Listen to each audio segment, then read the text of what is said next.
नमस्कार, बदमाश 24/7 में आपका स्वागत है। मैं हूं अर्चना मिश्रा। सबसे पहले रुक करते हैं आज की हेडलाइंस पर।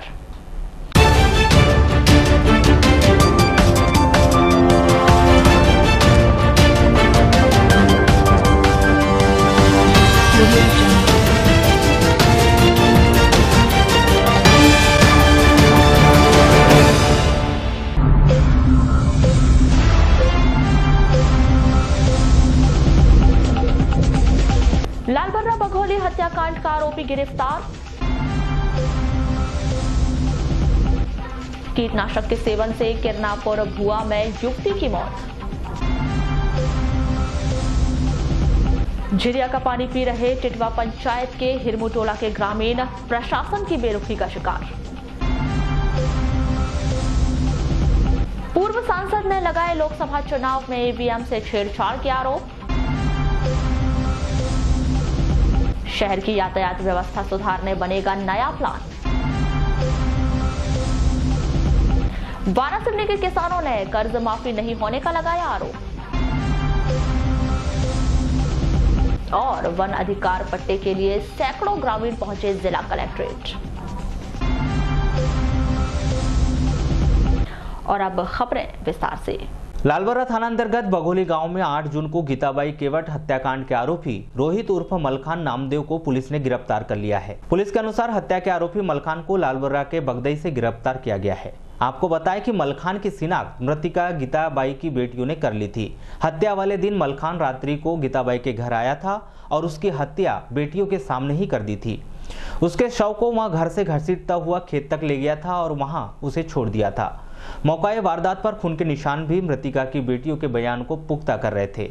इस आधार पर पुलिस ने घेराबंदी कर मलखान की खोजबीन शुरू की तो वह लालबर्रा से काफी करीब बगदई गांव में मिल गया। दिनांक 7/8/2019 की दरमियानी रात में गीताबाई केवट निवासी बघौली की हत्या लालबर्रा के रोहित और मलखान नामदेव द्वारा की गई। अवैध संबंध में कहाँ से गिरफ्तारी की गई? इसकी गिरफ्तारी तो लालबर्रा से की गई है। इसे कल बगदई से उठा के लाए थे, अभिरक्षा में लिया गया। कौन सी धाराओं के तहत मामला पंजीबद्ध है? आरोपी मलखान और रोहित को 302, 366, 354, 354A, 506 बादाबी के तहत गिरफ्तार किया। अभी वर्तमान में कौन सी कार्रवाई? इसको गिरफ्तार करके न्यायालय भेजा जा रहा है। जिले के किरनापुर थाना अंतर्गत ग्राम भुआ में एक 18 वर्षीय युवती ने कीटनाशक का सेवन कर लिया। इसकी जिला अस्पताल में उपचार के दौरान मौत हो गई। जानकारी के अनुसार 18 वर्षीय मृतिका 11वीं कक्षा से उत्तीर्ण होकर 12वीं में पहुंची थी।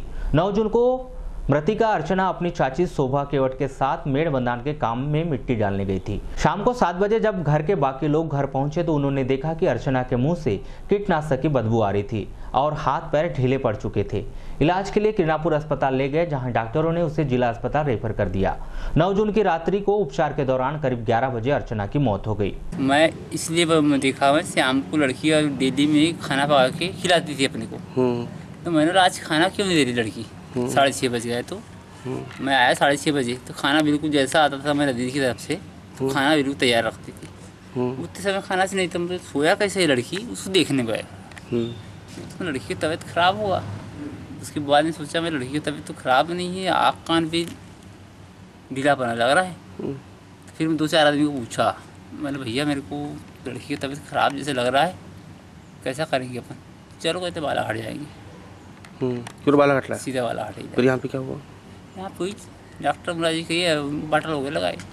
उसके बाद एक्सपायर हो गई। उसके बाद में मतलब 1 बज के करीब 45 मिनट करीब। 45। अच्छा ये बता, क्या कुछ लग रहा है क्या कुछ खा ली थी उनने या? मेरे को ये कोई अंदाज नहीं भैया, मैं देखा नहीं हूँ, मैं क्या बताऊँगा क्या खाई है या नहीं खाई। पर फेस फेंकने चालू किया रजेगाँव की इस तरफ। अच्छा, क्या कुछ परेशान वगैरह भी रहती थी क्या? नहीं, कुछ नहीं, कुछ भी नहीं। कुछ नहीं, घर में कोई परेशानी नहीं। वे 3 बच्चे थे, तीनों सुखी थे। सर एक सस्पेक्टेड मामला है, भानेगांव की एक लड़की है। क्या मामला था सर ये पूरा और क्या लगा सर पीएम कराया आपने तो? लड़की ने क्या जहर वगैरह खाया क्या? देखिए जिस तरह से लड़की मतलब 18-20 साल की लड़की है और शरीर में ऐसा कोई चोट नहीं है, बीमार भी ऐसा नहीं लग रहा है कि वो किसी तरह से बीमार थी। लग रहा है कि उसने किसी जहरीली वस्तु का सेवन किया है। जिस तरह से उसके पेट में जो खाद्य पदार्थ है जिससे थोड़ी सी तीखी स्मेल आ रही है, उससे लगता है कि उसने जरूर किसी जहरीली वस्तु का सेवन किया है। कन्फर्मेशन के लिए हमको एक सैंपल भेजना पड़ता है सागर, हमने वो सब रिजर्व करवा लिया है, सागर भेज के कंफर्म हो जाएगा। जिले के किरणापुर थाना अंतर्गत ग्राम कांद्री कला के दिनेश पिता श्रीराम बल्ले 42 वर्ष की आग में जलने के कारण मौत हो गई। जानकारी के अनुसार दिनेश अपने परिवार से अलग रहकर मजदूरी का काम करता था। 9 जून की रात्रि 8 बजे बार बार बत्ती गुल हो रही थी, जिस कारण दिनेश ने केरोसिन का दिया जलाकर रखा हुआ था, लेकिन अचानक दिया उसके सर पर गिरा और कपड़ों में आग फैल गई। वह चिल्लाने लगा। आसपास के लोग दौड़कर उसे बचाने आए, लेकिन इस दौरान वह बहुत अधिक जल चुका था। 108 की मदद से उसे अस्पताल लाया गया, जहां से उसे बालाघाट रेफर कर दिया गया। बहुत अधिक जल जाने की वजह से 10 जून की सुबह 8 बजे उसकी मौत हो गई। परसवाड़ा विधानसभा के अंतर्गत टिटवा पंचायत के हिरमू टोला के बासिंदे आज बूंद बूंद पानी के लिए तरस रहे हैं। गांव के अमूमन सभी जल स्रोत सूख चुके हैं। ग्रामीणों ने सरपंच से लेकर हर जनप्रतिनिधि और प्रशासन से पानी के लिए गुहार लगाई, लेकिन कहीं भी सुनवाई नहीं हुई है। जैसे जैसे भीषण गर्मी बढ़ते जा रही थी, वैसे वैसे पानी की समस्या और विकराल रूप लेते जा रही थी। ग्रामीणों ने गांव के पुराने तालाब से झिरिया खोदकर उसी का गंदा पानी पीना शुरू कर दिया। अब यही गंदा दिखाई देने वाला पानी उनके लिए किसी अमृत से कम नहीं है, क्योंकि भीषण गर्मी में उनकी प्यास इसी पानी से बुझ रही है।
पानी के लिए मीलों का सफर, यह शायद हमने किताबों में पढ़ा या फिर इस शब्द के आते ही राजस्थान की तस्वीर हमारे सामने आ जाती है। लेकिन यह तस्वीर हमारे जिले की है, जहां पर लोग गांव से 2 किलोमीटर दूर झिरिया से पानी ला रहे हैं।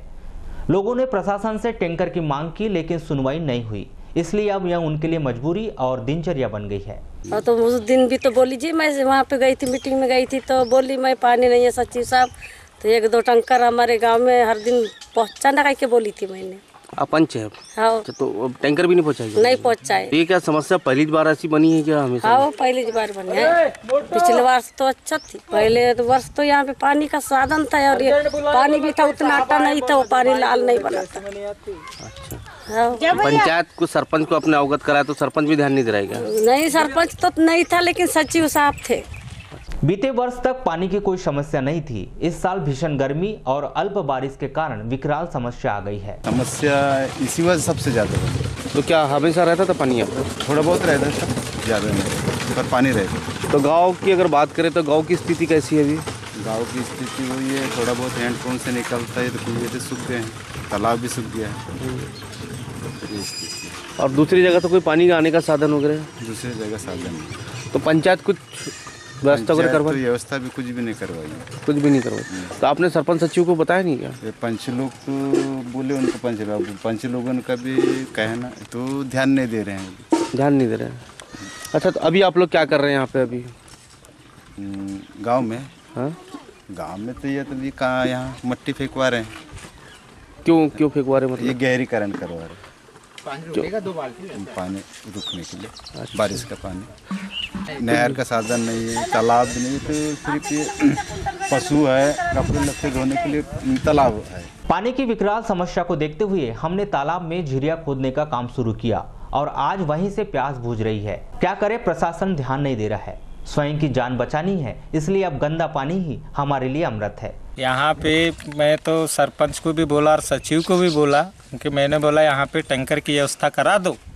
यहाँ पर कि मैंने मोहल्ले में भी और गांव में भी बताया कि मैंने बोला पानी की व्यवस्था करोगे तो भैया इंसानों को भी सुविधा हो जाएगी और जानवरों की भी सुविधा हो जाएगी यहाँ पर, ये चीज़ बोले। लेकिन उनने भी उतना ध्यान दिए ही नहीं, मेरी बातों पर उतना गौर किए नहीं।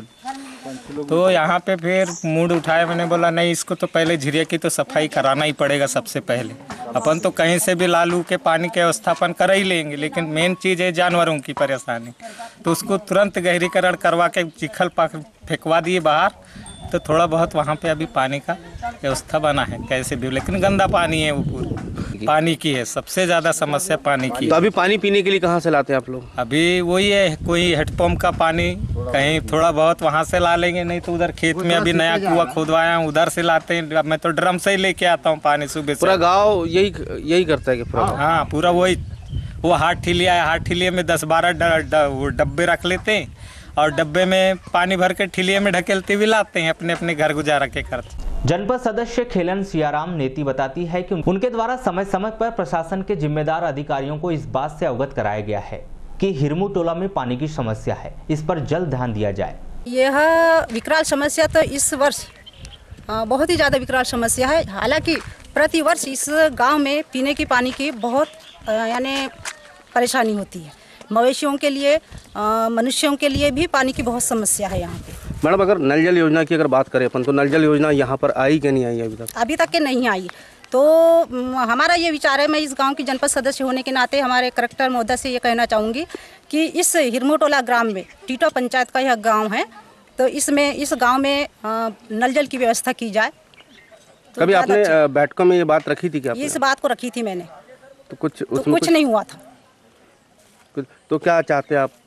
हम यह चाहते हैं कलेक्टर महोदय से, यहाँ हमारा आशय करना चाहूँगी मैं कि इस गांव में नल जल की व्यवस्था की जाए जल्द से जल्द। शहर के मोती गार्डन में एक बार फिर पक्षियों के एक बड़े समूह ने अपना डेरा डाल दिया है। बीते 3-4 वर्षों से पक्षी हर बार मई के महीने में यहां आकर अपना डेरा डालते हैं और अगस्त तक यहां पर रहकर दोबारा अपने पुराने स्थान पर वापस चले जाते हैं। पक्षियों के विशेषज्ञ और जानकार कान्हा राष्ट्रीय पार्क की पक्षियों की गणना में भाग ले चुके पीसीए सदस्य अभय कोचर बताते हैं कि यहाँ ओपन बेल स्टार नामक पक्षी है जो बालाघाट में ही मूलतः पाया जाता है, लेकिन प्रजनन काल के दौरान यह सुरक्षित स्थान पर चला जाता है। मोती गार्डन उसके लिए सबसे सुरक्षित स्थान बन गए हैं, इसलिए बीते 3-4 वर्षों से यहां पक्षी प्रजनन काल के यहां पर खुद आ जाता है। आपको बताएं कि इस समय मोती गार्डन के सभी पेड़ों पर दर्जनों की संख्या में यह पक्षी दिखाई दे रहे हैं, जो यहां आने जाने वाले हर व्यक्ति को अपनी ओर आकर्षित करते हैं। आपको बताएं कि बबूला से बड़ा और सारस से छोटा आकार का है यह पक्षी, बड़ा ही शांत और सुंदर दिखाई देता है। मुख्य तो यह पक्षी घोंघा और पानी में पाई जाने वाले जीव जंतु को खाता है, इस कारण भी मोती तालाब उसके लिए प्रजनन काल का आसान और उपयुक्त स्थान बनते जा रहा है।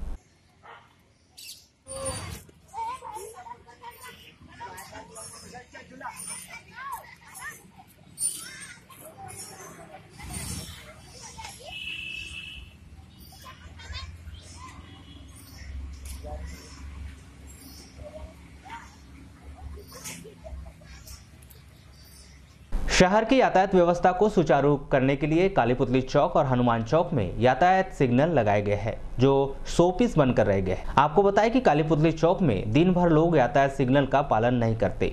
शाम को अचानक 1 घंटे के लिए यातायात विभाग का अमला आ जाता है और ताबड़तोड़ कार्रवाई कर चला जाता है। उसके बाद फिर लोग यातायात नियम का पालन करें, ट्रैफिक सिग्नलों के निर्देशों का पालन करें या न करें, उनसे उनको कोई मतलब नहीं है। दूसरी ओर हनुमान चौक का सिग्नल तो महीनों से बंद पड़ा हुआ है। इस विषय पर एसपी अभिषेक तिवारी बताते हैं कि जल्द ही इस विषय पर नई योजना बनाकर काम किया जाएगा। ट्रैफिक जो साक्षरता है एक तरह से वो किसी भी समाज में या किसी भी शहर में धीरे धीरे आती है, तो आपके माध्यम से और सभी मीडिया के माध्यम से मैं सभी शहरवासियों से अपील करना चाहता हूँ कि ट्रैफिक के जो सिग्नल हैं आपकी सुरक्षा के लिए और सुविधा के लिए लगाए जाते हैं। वहाँ पे इसलिए भी लगाए जाते हैं कि मैन पावर की वहाँ ज़रूरत ना पड़े, परंतु कई बार देखा जाता है कि ट्रैफिक सिग्नल का पालन लोग तभी करते हैं जब वहाँ पे 2-4 ट्रैफिक कर्मी, पुलिसकर्मी वहाँ खड़े हों चालान बनाने के लिए। परंतु किसी भी सुरक्षित और सुविधापूर्ण सोसाइटी को बनाने के लिए ज़रूरी है कि जो ट्रैफिक के सिग्नल हैं सभी बालाघाट शहर के वासी उसका सिग्नल्स का पालन करें, और हमेशा ही उसका पालन करने से आपको ट्रैफिक जो जाम है उसकी असुविधा से बच भी सकते हैं आप, और साथ ही साथ किसी गंभीर दुर्घटना के होने से भी आप अपने आप को बचा सकते हैं। तो यही आप सभी से अपील। सर हनुमान चौक वाला बंद है काफ़ी लंबे समय से, उसका लगातार जो इस तरह की कई बार कुछ खामियां आ जाती हैं तो उनको सुधार कराया जाता है, उसको भी दोबारा सुधार कराया। सर क्या ड्यूटी लगाई जाएगी सर वहाँ? ड्यूटी का ये है कि जो आपके शहर में कई ऐसे पॉइंट हैं जहाँ पर ट्रैफिक संबंधी और जाम संबंधी शिकायतें मिलती हैं, तो जहाँ पर सिग्नल से हम लोग सुविधा बेहतर दे सकते हैं वहाँ सिग्नल लगाए जाते हैं, और जिन चौराहों पर या जहाँ जिन मार्गों पर सिग्नल नहीं है तो वहाँ पर जनरली ट्रैफिक पुलिस का उपयोग किया जाता है। तो उसमें एक समन्वय बिठाया जाएगा, यदि वहाँ पर गंभीर समस्या होगी तो ड्यूटी बढ़ाई जाएगी। रानी दुर्गावती विश्वविद्यालय से संबंधित सभी महाविद्यालयों में 10 जून से सभी क्लास में प्रवेश के लिए पंजीयन प्रारंभ हो चुका है। पंजीयन प्रारंभ होने से ठीक एक दिन पहले 9 जून को सोशल मीडिया पर खबर आई कि ई पंजीयन कराए जाने का शुल्क कम कर दिया गया है। इसको लेकर छात्रों में बहुत अधिक असमंजस की स्थिति बनी रही। जिले के अग्रणी शिक्षण संस्थान जटाशंकर पीजी कॉलेज में शिक्षकों ने बताया कि पंजीयन शुल्क कम किए जाने का उनके पास कोई आदेश अब तक प्राप्त नहीं हुआ है, इसलिए पिछले आदेश के अनुसार छात्रों को पंजीयन शुल्क देना होगा। हाँ, अभी तक तो ऐसे आदेश नहीं आए हैं। ये जानकारी कल चर्चा हुई कुछ लोगों से, पर अभी हमारे पास आदेश नहीं है। सर ये क्या सोशल मीडिया में ही चल रहा है या नहीं? सोशल मीडिया में पूरी न्यूज़ तो हम नहीं देख पाए हैं, आप जैसा बता रहे हैं। तो कभी ऐसा निर्णय होता है तो फिर हम लोगों को ऑन पेपर मतलब विभाग से ऐसे जानकारी मिलती है, लेटर आते हैं। सर अभी ऐसा कोई आदेश तो नहीं है? नहीं, अभी तक नहीं। अभी पहले राउंड में तो बच्चों को 250 रुपये शुल्क है और उसमें 50 रुपये पोर्टल चार्जेस भी हैं। सेकेंड राउंड में, थर्ड राउंड में ज़रूर उन्होंने 500 रुपये रखा है प्लस पोर्टल चार्जेस। तो थर्ड राउंड में ये बात थी कि थोड़ा ज़्यादा अमाउंट है, तो हो सकता है उसको 500 की बात चल रहे हों, पर अभी ऑफिशियली हमारे पास आदेश की दृष्टि से ये कुछ नहीं है। सर और गर्ल्सों के लिए छूट दी गई है इसमें? हाँ, पहले राउंड में, दूसरे राउंड में, दोनों में गर्ल्स के लिए जो पंजीयन है वो फ्री है, शुल्क 0 है। मतलब कुछ ये पंजीयन अभी यूजी का तो 16 तारीख तक चलेगा, उसके बाद पहली लिस्ट आएगी, पहली लिस्ट के बाद एडमिशन होंगे, फिर सेकेंड राउंड की काउंसलिंग होगी। तो सर पीजी के उधर 16 से शुरू है। क्षेत्र के हजारों किसानों की जीवन रेखा के नाम से पहचाने जाने वाली वैनगंगा ढूटी घाट से निकली बाई तट नहर का करोड़ों रुपए की लागत से लाइनिंग का कार्य करवाया गया है, लेकिन विभागीय अधिकारियों की उदासीनता के चलते लाइनिंग के कार्य पर खतरा मंडरा रहा है। इस लाइनिंग कार्य एवं नहर की पार में छेद करके सिंचाई करने के लिए पाइप लगाए जाने का मामला प्रकाश में आया है, जबकि विभागीय अधिकारी व कर्मचारियों को इसकी भनक तक नहीं लगी है। ताजा मामला नगर मुख्यालय से लगभग 2 किलोमीटर दूर ग्राम पंचायत अमोली व बमनी के बीच से गुजरी ढूटी बाई तट नहर का है, जिसमें लालबर्रा समनापुर मार्ग पर बने पुल के समीप नहर में एक पाइप लगाया गया है।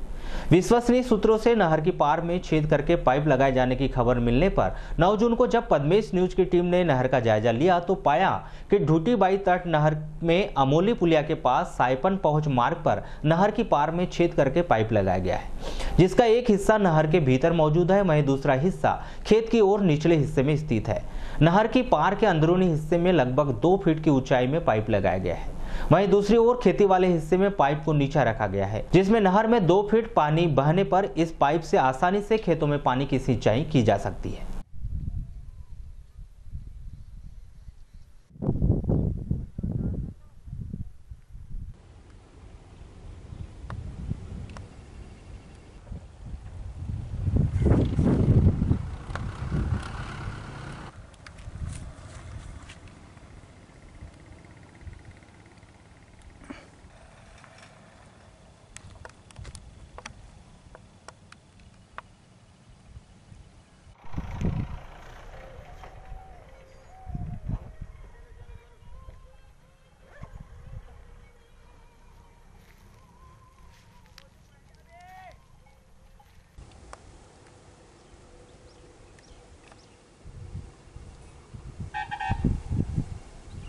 चैम्बर ऑफ कॉमर्स के बैनर तले ट्रांसपोर्ट एसोसिएशन ने सोमवार को पुलिस अधीक्षक अभिषेक तिवारी को एक ज्ञापन सौंपा, जिसमें मांग रखी गई कि सुबह और शाम शहर के भीतर भारी वाहन प्रवेश निषेध नो एंट्री के समय को कम किया जाए। आपको बता दें कि शहर के भीतर के यातायात को व्यवस्थित करने के लिए सुबह और शाम के समय बड़े वाहनों की एंट्री रोक दी जाती है। व्यापारी बताते हैं कि नो एंट्री का समय अधिक होने से लगातार उन्हें नुकसान हो रहा है। बालाघाट ट्रांसपोर्ट एसोसिएशन का Balaghat chamber of commerce industry को एक पत्र प्राप्त हुआ, जिसमें कि नो एंट्री के मामले को लेकर व्यापार, ट्रकों का व्यापार, अन्य व्यापार प्रभावित हो रहे हैं। उसी बात को लेकर एसपी साहब से मिलने आए कि नो एंट्री का समय कम किया जाए और नो एंट्री का समय ऐसा किया जाए जिसमें कि हमाल और सारे व्यापारी लोग भी उस समय मौजूद रहें, ताकि उनका व्यापार प्रभावित न हो। इस प्रकार से व्यापारी प्रभावित होने से निश्चित रूप से ट्रांसपोर्ट के जो काम करने वाले लोग हैं, ट्रकों का जो लोग काम कर रहे हैं, उनको बहुत कठिनाई हो रही है और बहुत आर्थिक नुकसान भी उठाना पड़ता है। इसी बात को लेकर हम पुलिस अधीक्षक महोदय से नो एंट्री के समय को कम करने के लिए हम बात करने आए हैं। सुबह 7 से लेके 1 बजे तक उसमें 1 घंटे की छूट है, 9 बजे से लेके 10 बजे तक, और शाम को 4 से रात्रि 10 बजे। हाँ, इसलिए गाड़ियाँ जो हमारी बाहर से माल लेकर आती है वो 6-6 घंटे नो एंट्री में बाहर खड़ी रहती है, और गर्मी के दिनों में ड्राइवर लोग परेशानी होते हैं और माल जो रहता है उसमें 6-6 घंटे पड़े रहने के कारण ख़राब भी होता है। और आगे चल के बरसात आ रही है, 6-6 घंटे गाड़ियाँ अगर रोड पे खड़ी रहेंगी तो बरसात में उनमें जो तिरपाल लगी रहती है, खड़ी गाड़ियों में पानी अंदर चले जाता है, जिससे माल ख़राब होने की बहुत संभावनाएँ रहती हैं, और जिसके कारण उपभोक्ताओं को महंगा माल खरीदना पड़ रहा है। गाड़ियाँ खड़ी होने के कारण बाहर से गाड़ियाँ यहाँ पे माल लेके अंदर आना पसंद नहीं करती शहर में बालाघाट आने में, और अनलोडिंग की भी बहुत परेशानी होती है, लेबर की समस्या रहती है। पूर्व सांसद एवं बसपा प्रत्याशी कंकर मुंजारे ने लोकसभा चुनाव रद्द करने की मांग भारत निर्वाचन आयोग नई दिल्ली से की है। सोमवार को प्रेस से चर्चा करते हुए पूर्व सांसद ने बताया कि 23 मई 2019 को मतगणना स्थल शासकीय पॉलिटेक्निक कॉलेज बालाघाट मतगणना के दौरान ईवीएम मशीन को मतगणना अधिकारियों द्वारा मतगणना एजेंटों को दिखाए जाने पर 99% ईवीएम मशीन की बैटरी चार्ज पाई गई। इस संबंध में मतगणना एजेंटों द्वारा घोर आपत्ति दर्ज की गई और सहायक निर्वाचन अधिकारी एवं जिला निर्वाचन अधिकारी को लिखित शिकायत की गई। रानी दुर्गावती विश्वविद्यालय से संबंधित सभी महाविद्यालयों में 10 जून से सभी क्लास में प्रवेश के लिए पंजीयन प्रारंभ हो चुका है। पंजीयन प्रारंभ होने से ठीक एक दिन पहले 9 जून को सोशल मीडिया पर खबर आई कि ई पंजीयन कराए जाने का शुल्क कम कर दिया गया है। इसको लेकर छात्रों में बहुत अधिक असमंजस की स्थिति बनी रही। जिले के अग्रणी शिक्षण संस्थान जटाशंकर पीजी कॉलेज में शिक्षकों ने बताया कि पंजीयन शुल्क कम किए जाने का उनके पास कोई आदेश अब तक प्राप्त नहीं हुआ है, इसलिए पिछले आदेश के अनुसार छात्रों को पंजीयन शुल्क देना होगा। हाँ, अभी तक तो ऐसे आदेश नहीं आए हैं। ये जानकारी कल चर्चा हुई कुछ लोगों से, पर अभी हमारे पास आदेश नहीं। सर, ये क्या सोशल मीडिया में ही चल रहा है या नहीं? सोशल मीडिया में पूरी न्यूज़ तो हम नहीं देख पाए हैं। आप जैसा बता रहे हैं तो कभी ऐसा निर्णय होता है तो फिर हम लोगों को ऑन पेपर मतलब विभाग से ऐसे जानकारी मिलती है, लेटर आते हैं। सर अभी ऐसा कोई आदेश तो नहीं है? नहीं, अभी तक नहीं। सर कितनी शुल्क लग रही है, कितनी फीस लग रही है? देखिए, अभी पहले राउंड में तो बच्चों को 250 रुपये शुल्क है और उसमें 50 रुपये पोर्टल चार्जेस भी हैं। सेकेंड राउंड में, थर्ड राउंड में ज़रूर उन्होंने 500 रुपये रखा है प्लस पोर्टल चार्जेस। तो थर्ड राउंड में ये बात थी कि थोड़ा ज़्यादा अमाउंट है, तो हो सकता है उसको 500 की बात चल रहे हों, पर अभी ऑफिशियली हमारे पास आदेश की दृष्टि से ये कुछ नहीं है। शिक्षा विभाग के नए शिक्षण सत्र कैलेंडर के अनुसार 10 जून को स्कूल खुल गए हैं, लेकिन यह शिक्षा विभाग की आधी अधूरी तैयारी ही कही जाएगी कि इस दौरान अधिकांश शिक्षक ट्रेनिंग या फिर दूसरे कार्य में व्यस्त थे, जिसका असर 10 जून को ही दिखाई दिया, जब अधिकांश स्कूलों में ताले लटके दिखाई दिए या फिर शिक्षकों की उपस्थिति बहुत कम रही। इसी तरह का नजारा जिले के परसवाड़ा तहसील के अंतर्गत मगरदर्रा में दिखाई दिया, जहां प्राथमिक शाला का ताला ही नहीं खुला तो हाई स्कूल में गिने चुने शिक्षक पहुंचे। इस बात की जानकारी जिम्मेदार से ली गई तो उन्होंने स्पष्ट बताया कि जो शिक्षक किसी कार्य में व्यस्त नहीं है वह स्कूल आ गए हैं और जो शिक्षा विभाग के अन्य आदेशों के अनुसार अन्य कार्यों में व्यस्त है वह स्कूल नहीं पहुंच पाए। आपको बताया कि शिक्षा विभाग के नए आदेश के तहत 10 जून से शिक्षक स्कूल पहुंचेंगे, वहीं 24 जून से छात्रों को स्कूल जाना है।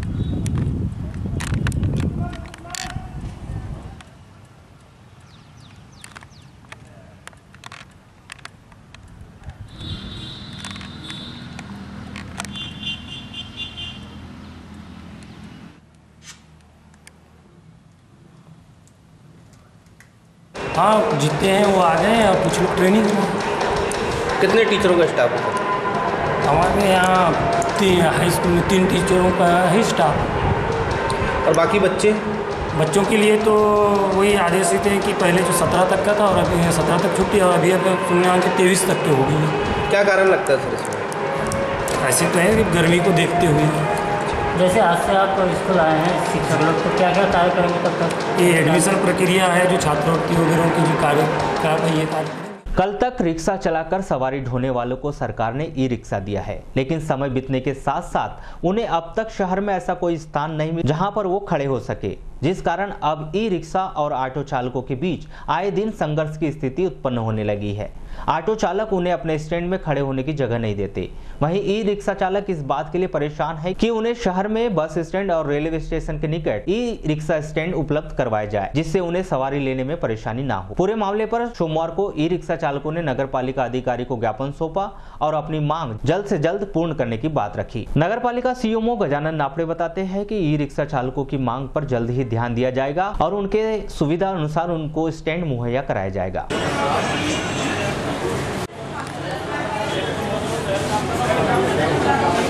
सभी ई रिक्शा चालक भाई इस बात से परेशान है कि हमको शहर में कई रिक्शा स्टैंड दे दिया गया है और हमको लोग ऑटो चालक लोग हमको बहुत परेशान करते हैं, हमारी सवारी उतार ली जाती है। इस कारण से हम अध्यक्ष महोदय के पास आए थे नगर पालिका ज्ञापन सौंपने। हमारे सभी भाई लोग आए हमारे साथ में, हमारी समस्या का समाधान करने के लिए हमारे भाई लोग सब साथ दे रहे हैं।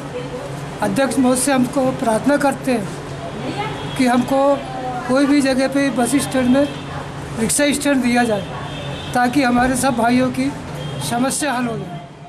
चिट्ठी भर जगह दे दो, चिट्ठी भर जगह दे दो, वहाँ सरकार चिट्ठी भर जगह दे दो।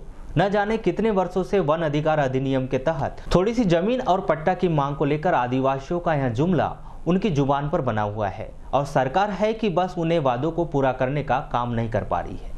इसी तरह सोमवार को चिट्ठी भर जमीन के लिए किरणापुर क्षेत्र के दर्जन भर से अधिक गांव के ग्रामीणों ने वन अधिकार अधिनियम के तहत कृषि भूमि और पट्टे दिए जाने की मांग को लेकर जिला प्रशासन के सामने गुहार लगाई। किरणापुर तहसील के अंतर्गत आने वाले ग्राम पंचायत कटरा के देवटोला, न्यू बॉम्बे, कलकत्ता, चतरू टोला, कोदोबर्रा, ग्राम पंचायत बेलगांव के अंतर्गत शिकारी टोला, ग्राम के पंचायत पीपल गांव के अंतर्गत इमली टेकरा, ग्राम पंचायत जामड़ी मेटा के अंतर्गत बोरवन, ग्राम पंचायत बकर के अंतर्गत सीतापार, नंदडोरा, बोदाल झोला सहित अन्य ग्राम के ग्रामीण उपस्थित रहे।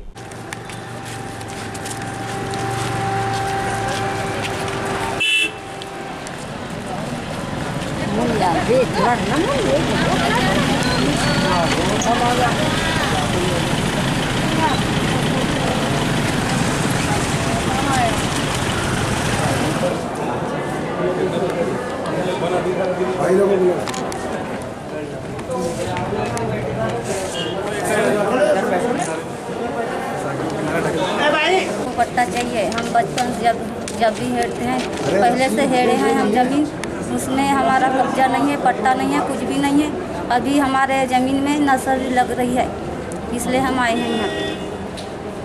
पहले से हमारा आजापुर का से हम ज़मीन निकाले हैं, तो उसका एक भी ज़मीन का पट्टा नहीं बना है। वोट आता है तो वोट दे, हम ज़मीन बना, हम पट्टा तुमको दिलाएंगे बोलते हैं। जब हम दे देते हैं जब वहाँ वोट, तो हमको वहाँ पे पट्टा नहीं देते, पट्टा नहीं दिला रहे हैं। वन अधिकार अधिनियम के तहत में जो पूरे आदिवासी यहाँ वन अधिकार के तहत में आए हैं, जिसमें हमारे पीढ़ी दर पीढ़ी जो आदिवासी लोग हैं जो पुरखों से कमाते हुए आ रहे हैं जिस जगह को, जिसमें वन विभाग द्वारा गड्ढे खुदाई किया जा रहा है, जिसमें अगर ये ज़मीन छीन जाती है तो हमारे जो बच्चे हैं इनमें बड़ी समस्या जाएगी और कृषि कार्य पे डिपेंड है हमारे आदिवासी। यही जगह पे भरण पोषण हो रहा है और नहीं तो बड़ी दिक्कत आ जाएगी हमारे समाज। ग्राम पंचायत कंडरा, ग्राम पंचायत बेलगांव और ग्राम पंचायत बक्कर के और ग्राम पंचायत बेलगांव, यहाँ के सब जितने गांव हैं यहाँ के,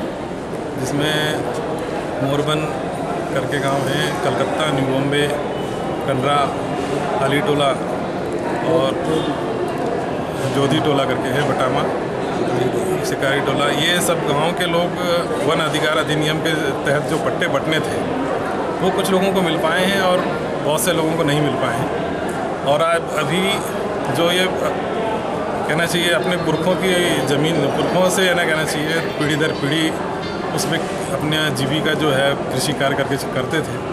आज वन विभाग वालों ने इनके ज़मीनों पे गड्ढे खोद दिए हैं और जो कृषि योग्य ज़मीन थी उनको गड्ढे खोद कर कृषि के लायक रखा नहीं है। और अभी लगातार ये वृक्षारोपण के लिए शायद ये कार्य हो रहा है, जबकि सरकारों ने भी इनको वन अधिकार अधिनियम के तहत जीविका चलाने के लिए इन्हें वो ज़मीन के लिए आवेदित किया गया है और उस आवेदन पे अभी विचारणी जो है उनकी प्रोसेस चली रही है। तो इस तरह से अनुचित कार्रवाई जो वन विभाग ने किया है वो गलत है। एक तरीके से इनको पेनल्टी भी इनसे ली गई है। किरनापुर तहसील के ग्राम मुंडेसरा के क्षेत्र में स्वीकृत रेत खदान की रेत खनिज विभाग के पोर्टल पर चालू वर्ष के समाप्त घोषित कर दी गई है, जिसके कारण कलेक्टर दीपक आर्य ने मुंडेसरा की उक्त रेत खदान में प्रवेश वर्जित कर दिया है और इस खसरा और रकबे की खदान से रेत का खनन अवैध घोषित कर दिया है। वाराणसी शहर के नेहरू चौक से रामपायली चौक तक सड़क निर्माण कार्य प्रारंभ कर दिया गया है। इसी कड़ी में सोमवार को मध्य प्रदेश शासन के खनिज संसाधन मंत्री प्रदीप जायसवाल ने मार्ग का निरीक्षण किया और गुणवत्ता के विषय में पीडब्ल्यूडी, एसडीओ व अन्य अधिकारियों से जानकारी ली।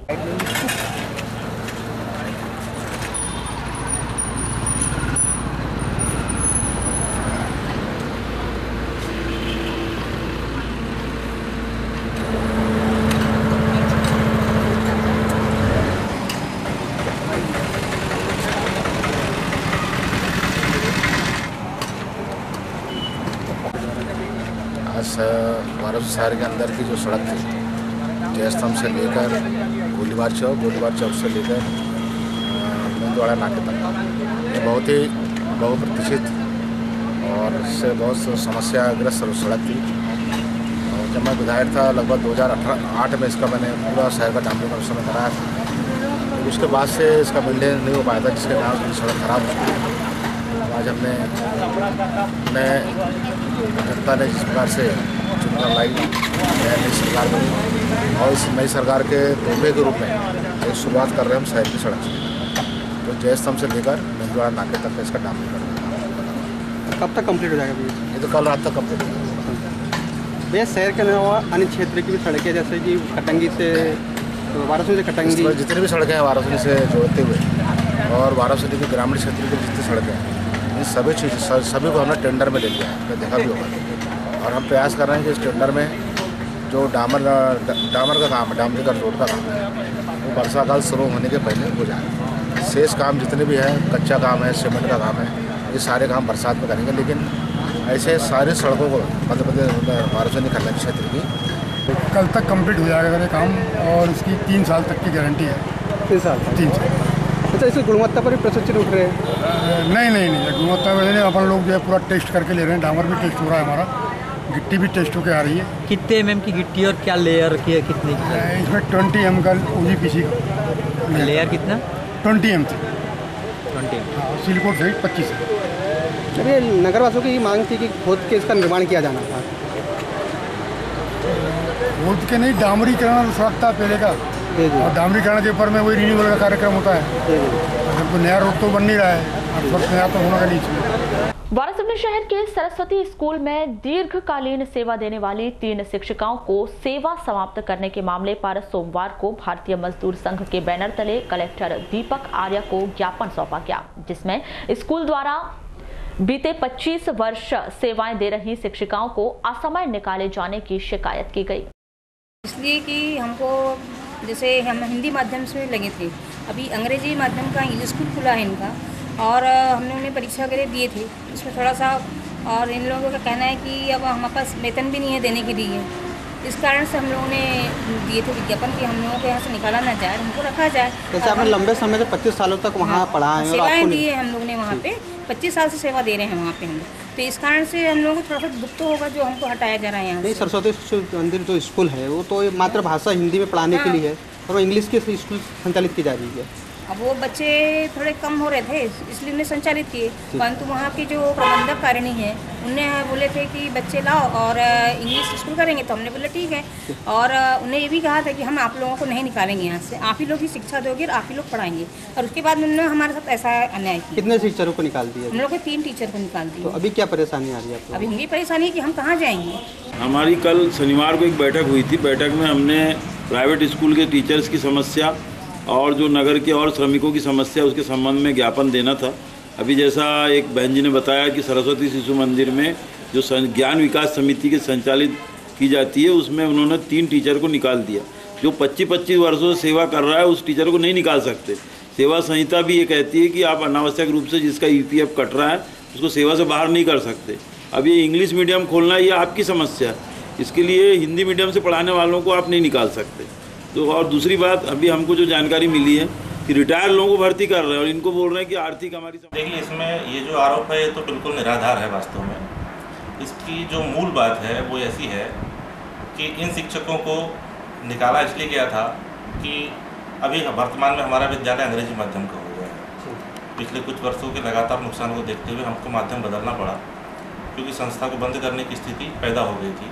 तो उसको बंद न करके जो हमारा मोटो, जो हमारा उद्देश्य संस्कार देना, उसको जिंदा रखने के लिए हमने संस्था को अंग्रेजी माध्यम में कर दिया। इसके बाद हुआ ये कि हमने पहले भी इनको सूचित किया था कि आपको अंग्रेजी माध्यम के बच्चों को पढ़ाने के लिए, अंग्रेजी माध्यम शिक्षा देने के लिए आपको तैयारी करनी होगी और अंग्रेजी माध्यम का आपको टेस्ट देना होगा। अगर आप उस टेस्ट में पास हो जाते हैं तो आप अपने आप सेलेक्ट हो जाएंगे। वारासिवनी तहसील के अंतर्गत आज भी सैकड़ों किसानों की कर्ज माफी नहीं हो पाई है। इसी कारण किसानों को सोसाइटी रूप से खाद बीज नहीं मिल पा रहा है। शासन के निर्देशानुसार कर्जधारी किसान को खाद बीज उपलब्ध नहीं कराना है। इसी नियम का पालन करते हुए सोसाइटी के कर्मचारी अधिकारी ऐसे किसानों को खाद बीज उपलब्ध नहीं करा रहे हैं जिनके खाते दुरुस्त नहीं हुए हैं। कर्ज माफी का वादा प्रदेश शासन ने किया था, इसीलिए हमने सोसाइटी का बचा हुआ पैसा जमा नहीं कराया। प्रदेश शासन ने किसानों के साथ छलावा किया है। ऋण माफी की उसमें हमने तो खरीफ की पटा दी, अब वो आएगा करके। अब क्या है, खरीफ का आता था, रबी का हम जमा करते थे, उसी में जमा कर देते थे और बाकी अपना वो कर लेते थे। अब तो ये हो गया कि रबी का भी दो, खरीफ का भी दो, सबई दो, और ऋण माफी का जो सरकार ने की थी वो भी गोल कर दी। अब इस तरह से किसानों को परेशान करेंगे तो क्या किसान करेगा? काय को बेवकूफ़ बनाते हैं। मैं बोल रहा हूँ, नहीं देना चाहिए उन लोगों ने, हाँ, बोल देना चाहिए। ये झूठी आश्वासन देना, झूठा ये करना, वहाँ भी परेशान, यहाँ भी परेशान। किसानों को भी बीज लेना है, वो लेना है, खाद लेना है, तो किसान कैसा जीवन यापन करेगा? कांग्रेस सरकार की जय किसान ऋण माफी योजना पूरी तरह से छलावा है, ये बात सही है। कुछ लोगों की कर्ज माफ कर दिए गए, लेकिन बाकी किसान आज भी परेशान हो रहे हैं। कांग्रेस सरकार की जो किसान ऋण माफी योजना है, जय किसान ऋण माफी योजना, ये पूर्ण रूप से छलावा साबित हुई। ये बात सही है कि कुछ किसानों के कर्जे माफ़ हुए, किंतु सहकारिता का पूरा जो सिस्टम है वो पूरा ध्वस्त हो चुका है। आज स्थिति ये है कि यदि किसान सोसाइटियों में जा रहा है, ना उसे कर्ज मिल रहा है, ना उसे आगामी जो कृषि के लिए किसी प्रकार का खाद मिल रहा है। जिन किसानों के कर्जे माफ़ भी हुए हैं, छोटे कर्जे जो, तो चूँकि सोसाइटियों को राज्य शासन ने पैसा नहीं दिया है, इसलिए सोसाइटियाँ उन्हें आगामी जो कृषि के लिए ऋण उपलब्ध नहीं करा रहा है। और जैसा कि सरकार ने बोला था कि हम 12 दिसंबर तक सारे किसानों का कर्जा माफ़ करेंगे, क्योंकि तो स्थिति यह है, वास्तविक स्थिति यह है कि केवल 31 मार्च की स्थिति में जो किसान डिफाल्टर हैं, केवल उन्हीं किसानों का कर्जा माफ़ हो रहा है। और जिनका माफ़ हुआ भी है या जिनका माफ़ होने को है, वो लगातार परेशान हो रहे हैं वो किसान। और किसानों को ना नोड्यूस मिल रहा है, ना खाद मिल रहा है, और ना आगामी कृषि के लिए किसी प्रकार का लोन मिल रहा है। यह खबर पूरी तरह से अफवाह है कि कोई सोसाइटी प्रबंधक किसी किसान को परेशान कर रहा है। ये सारी चीज़ें अफवाह हैं। ऐसा मतलब सरकार का ऐसा कोई भी निर्देश किसी भी सोसाइटी में नहीं दिया हुआ है। और कोई भी किसान, सबके पास मेरा नंबर है, मेरा नंबर भी आप डाल दें उसमें। अगर कोई भी सोसाइटी वाला बोलता है कि हमारे किसान को खाद बीज नहीं मिलेगा, ऐसा मैंने सबको बोला, कोई भी किसान मेरे को तत्काल मुझे फ़ोन कर सकता है। लेकिन मध्य प्रदेश सरकार से ऐसा कोई निर्देश नहीं है। बालाघाट जिले में मध्य प्रदेश में कोई किसान नहीं रहेगा जिसको कोई भी व्यक्ति बोले कि आपका कोई ऋण माफ हुआ है, नहीं हुआ है, तो आपको खाद बीज नहीं मिलेगा, लोन नहीं मिलेगा, ऐसा कोई निर्देश शासन का नहीं है, सबको मिलेगा।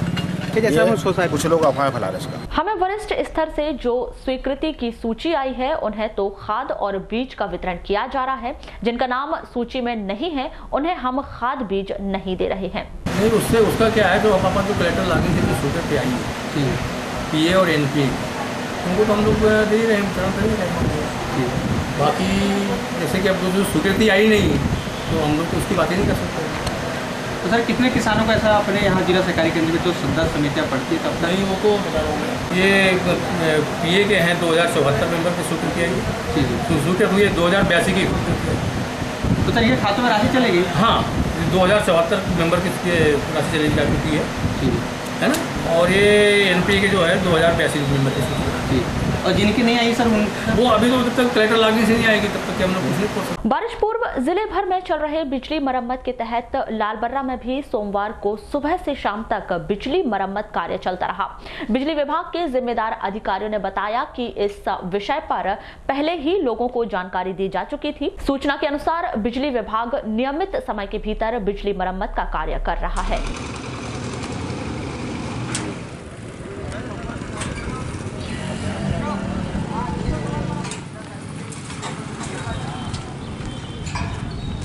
आज क्या है अपना 11 के मेंटेनेंस का कार्य है जी, उसके लिए सप्लाई बंद है। उसके अंतर्गत क्या है, कोई ट्रांसफार्मर शिफ्टिंग है, एक ट्रांसफार्मर डीपी का पोल चेंज करना है, ट्री कटिंग करनी है, उसके लिए बंद रखी थी। हाँ, एक प्रोग्राम दिया हुआ है, पेपर में भी निकला हुआ है, नोटिफिकेशन आज की डेट में बंद रखने का प्रोग्राम था आज जी। उसी के अंतर्गत आज मेंटेनेंस के अंतर्गत बंद है सप्लाई। लालबर्रा तहसील के अंतर्गत ग्राम धारावासी से नेवर गांव के बीच सड़क निर्माण कार्य बीते 6 महीने से अधूरा पड़ा हुआ है, जिस कारण आए दिन लोगों को परेशानी का सामना करना पड़ रहा है। सड़क पर पैदल चलना मुश्किल हो गया है। इसके बावजूद लोगों को मजबूरीवश आवागमन करना पड़ रहा है। स्थानीय जनों ने सड़क निर्माण कार्य जल्द से जल्द पूर्ण किए जाने की मांग प्रशासन से दर्जनों बार की है, वरना बारिश के दिनों में बहुत अधिक परेशानी का सामना करना पड़ेगा।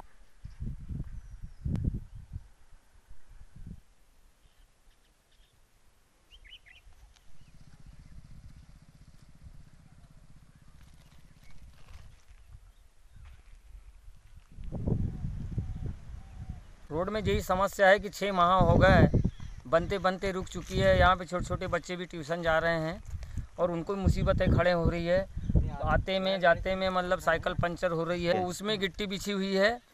छोटे छोटे बच्चे ट्यूशन जाते हैं, उनको मुसीबत खड़ी होती है। और मतलब मवेशी भी जाते हैं, आदमी भी जाते हैं, किसानधारी कहना चाहिए। तो खाद वाद फेंकने में बहुत भारी मुसीबत बन गई है कहना चाहिए। समस्या ये है कि 6 महीने से ये रोड बनते बनते रुक गई है, जिसमें बड़े बड़े बोल्डर तो डल चुके हैं, पर आगे का जो मतलब डामरीकरण वाला जो कार्य है वो 6 महीने से रुका हुआ है, जिससे समस्या बढ़ गई है। जाने आने में बहुत ज़्यादा दिक्कत जारी है, क्योंकि यहाँ से 3-4 जो गांव हैं वो नेवर गांव जाने का सिर्फ एकमात्र यही रास्ता। जिला मुख्यालय से लगी हुई नवेगांव पंचायत में विभिन्न कार्य की जांच करवाई जा रही है। इसी कड़ी में बालाघाट जनपद पंचायत के अधिकारी सोमवार को नवेगांव पंचायत पहुंचे और बहुत से दस्तावेजों की जांच शुरू कर दी।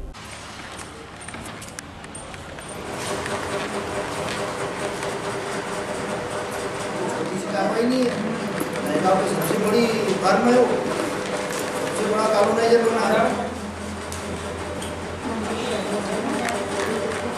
यहाँ जानकारी में देखी थी, ये एनओसी के संबंध में इनका सब चल रहा था, तो वो रिकॉर्ड देखे तो वहाँ कहीं सचिव की साइन नहीं है, कहीं सरपंच की साइन नहीं है, और मनमाना तरीके से इनने प्रस्ताव ले लिए बिना पंचों की जानकारी के, बिना सरपंच की जानकारी के। कोई सरपंच को नॉलेज नहीं कि मेरे भी यहाँ पे कोई एनओसी दी गई है। किसकी लापरवाही लग रही है आपको? इसमें पूरी लापरवाही सरपंच की भी लग रही है और सचिव की मनमानी लग रही है। सचिव ने मनमानी तरीके से अंदर सब प्रस्ताव वगैरह सब कार्रवाई लिखा है, जो सरपंच को भी मालूम नहीं है, पंचों को भी मालूम नहीं है। तो फिर क्या कार्रवाई की जाएगी? उसकी रसीद भी फाड़ा है उसने 5000 की, वो भी सरपंच बोलती है मुझे मालूम ही नहीं है अभी तक। तो क्या कार्रवाई की जाएगी अभी? अब इसकी जांच का विषय है, थोड़ा सा हम आगे उच्च अधिकारियों को अवगत कराएंगे और इसका जांच। बिजली उपभोक्ताओं की बिजली बिल संबंधी शिकायतों के निराकरण के लिए प्रदेश शासन तथा कंपनी स्तर पर नित्य नए प्रयास किए जा रहे हैं। इसी कड़ी में बिजली बिलों से संबंधित शिकायतों के निराकरण के लिए प्रत्येक माह के दूसरे मंगलवार को होने वाली समिति की बैठक अब आगामी 3 माह तक प्रत्येक मंगलवार को आयोजित की जाएगी,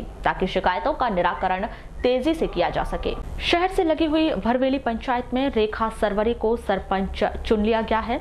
जिला पंचायत सीईओ के निर्देशानुसार यह निर्वाचन प्रक्रिया भरवेली पंचायत में पूर्ण करवाई गई। सभी पंचों ने रेखा सरवरे को प्रभारी सरपंच चुना है। आपको बता दें कि बीते दिनों भ्रष्टाचार के आरोप में पूर्व सरपंच को पद से पृथक कर दिया गया था, जिसके बाद से भरवेली में सरपंच का पद खाली था। पंच द्वारा मैं चुनी गई हूँ, 16 पंच द्वारा जो भी मेरे से बनेगा पंच द्वारा सभी कार्य पूरा कर। जिला पंचायत सीओ के आदेशानुसार जनपद पंचायत सीओ के द्वारा मुझे जो आदेश प्राप्त हुआ था, उस आदेश के तहत मेरे द्वारा ग्राम पंचायत भरोली में प्रभारी सरपंच की जो नियुक्ति करना था, आज सभी पंचों को बुलाकर बहुमत के आधार पर श्रीमती रेखा सरवरे ग्राम पंचायत भरोली की प्रभारी सरपंच नियुक्त हुई। किस प्रक्रिया के तहत चुनाव कराए गए? इसमें सभी पंचों की राय हुई थी। राय के अनुसार जो है बहुमत करा गया और बहुमत में उनको 16 मतों से वो जो है सरपंच बने।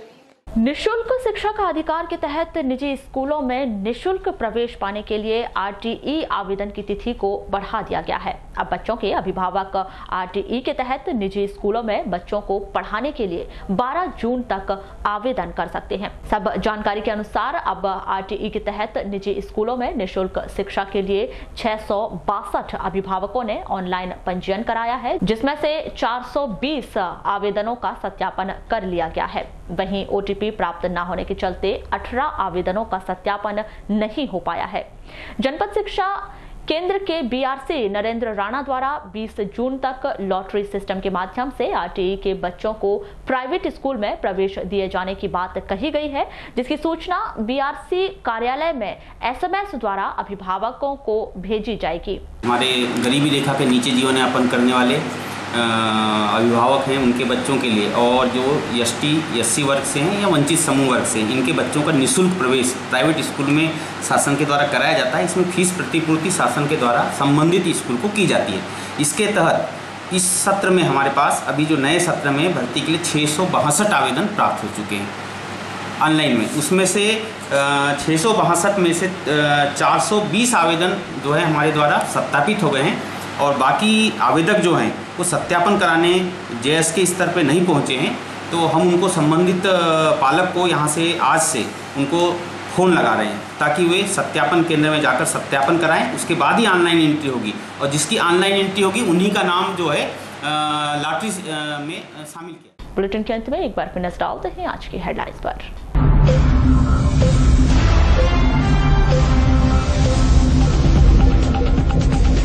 लालबर्रा बघौली हत्याकांड का आरोपी गिरफ्तार।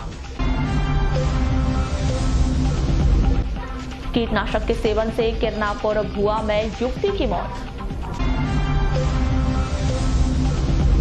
झिरिया का पानी पी रहे टिटवा पंचायत के हिरमुटोला के ग्रामीण प्रशासन की बेरुखी का शिकार। पूर्व सांसद ने लगाए लोकसभा चुनाव में ईवीएम से छेड़छाड़ के आरोप। शहर की यातायात व्यवस्था सुधारने बनेगा नया प्लान। वारासिवनी के किसानों ने कर्ज माफी नहीं होने का लगाया आरोप। और वन अधिकार पट्टे के लिए सैकड़ों ग्रामीण पहुंचे जिला कलेक्ट्रेट। तो ये थी अभी तक की खास खबरें। खबरों की ज्यादा जानकारी के लिए लॉग ऑन कीजिए www.balaghategxpress.in पर। इसके अलावा आप अपने एंड्रॉइड फोन से प्ले स्टोर पर जाकर बालाघाट एक्सप्रेस ऐप भी डाउनलोड कर सकते हैं। तो आज बुलेटिन में बस इतना ही। अगले न्यूज बुलेटिन के साथ फिर मुलाकात होगी, तब तक के लिए नमस्कार।